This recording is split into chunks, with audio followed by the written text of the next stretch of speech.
അല്ല, ഞാൻ പറയുന്നത് ഇന്ന് ചാനലുകളിൽ കണ്ട വാർത്ത ശരിയാണെന്ന് എനിക്കറിയില്ല.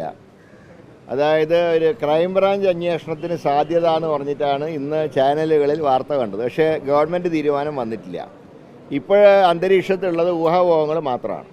പക്ഷേ ഞങ്ങൾ ഒരു കാര്യം തറപ്പിച്ച് പറയാം. ഒന്ന്, ഞങ്ങൾ ADGPയുടെ റിപ്പോർട്ട് അംഗീകരിക്കുന്നില്ല.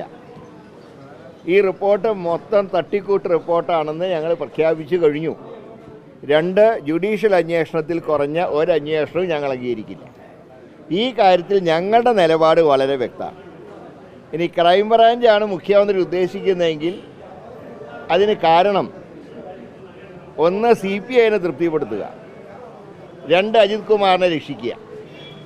അതിനുവേണ്ടി നടത്തുന്ന അന്വേഷണമായിരിക്കും ക്രൈംബ്രാഞ്ചിനെ ഏൽപ്പിക്കുക. ഞങ്ങൾ മുഖ്യമന്ത്രിയുടെ കീഴിലുള്ള ഒരു വകുപ്പ് അന്വേഷിച്ചാലും ഞങ്ങൾ അംഗീകരിക്കില്ല.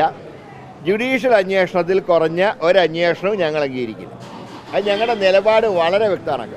മുഖ്യമന്ത്രിയുടെ കവചകുണ്ടലങ്ങളാണ് P. ശശിയും അജിത് കുമാറെന്ന് ഞാൻ പറഞ്ഞല്ലോ. അക്കാര്യത്തിൽ ഈ 2 പേരെയും തൊടാൻ മുഖ്യമന്ത്രി ധൈര്യം കാണിക്കില്ല. അതുകൊണ്ടാണ് ഞങ്ങൾ പറയുന്നത്, അന്വേഷണത്തിന് വിശ്വാസ്യത ഉണ്ടാവണമെങ്കിൽ ഉറപ്പായും ജുഡീഷ്യൽ അന്വേഷണം വേണം.